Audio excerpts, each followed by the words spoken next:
ও রাস্তার পারে বসে রইলাম, একটা লেডিস মেডিসও দেখি না, একটু মজা টজা করতাম। এখানে বসে রয়েছি, দেখি কেউ আয়ে কিনা।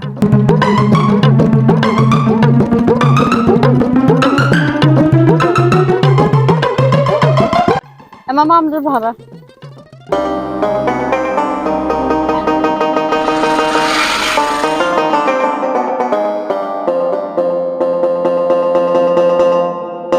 আদর লাগের দেখিলে পুনা সগত চাইলে, আরো বেশি আদর লাগে তুয়ারে মিডা মিডা হাসি দিলে।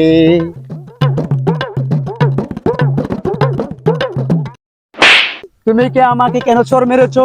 স্বাধীন বাংলাদেশে তুমি তো আর যাইতে পারবা না, আমি গান গেয়ে গেয়ে আসতেছি, তুমি আমাকে চর মেরেছো। অন্যায় তুমি করেছো, তুমি এখান থেকে যেতে পারবা না। অন্যায় তুই করেছিস, তুই যেতে পারবি না। এই তুই করছিস অন্যায়। তুই করেছিস অন্যায়, তাহলে বিচার ডাক আমার নামে। বিচার ডাকবো, যদি অন্যায় তোমার হয় তাহলে তুমি কি করিবে? তাহলে বাজি হবে। ধরো বাজি। 5,000 টাকা বাজি হবে। 5,000 টাকা যদি বাজি। আমার অন্যায় হয়ে থাকে আমি 5,000 টাকা দিব। আমার কথা শোন, যদি আমার অন্যায় হয়ে থাকে তাহলে আমি টাকা দেবো, আর যদি তোর অন্যায় হয়ে থাকে তাহলে তুই আমার সাথে বিবাহ বসতে হবে। রাজি? আচ্ছা রাজি। বন্ধু বন্ধু দেখ, ওইখানে একটা ছেলে একটা মেয়ে ঝগড়া করতেছে, চল তো যাই দেখি কি সমস্যা। অন্যায় করেছো বুঝিস। এ ভাই তুমি থামেন অন্যায় থামেন, করেছো, আমি এ অন্যায় আপু দাঁড়ান দাঁড়ান, ভাই কি সমস্যা, কি হয়েছে এখানে?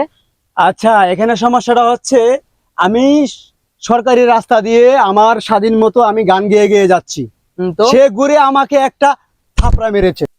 স্বাধীন বাংলাদেশে উনি গান গিয়ে আসছে, আপনি ওনাকে চর মারিছেন, আপনারই অন্যায়। ঠিক আছে, তাহলে তুমি অন্যায় করেছো, বিচার দেখছো, আমি বিচারে জিতছি ভাই, কাজে বসে যাই, বিয়া করে যা। আই ভাই।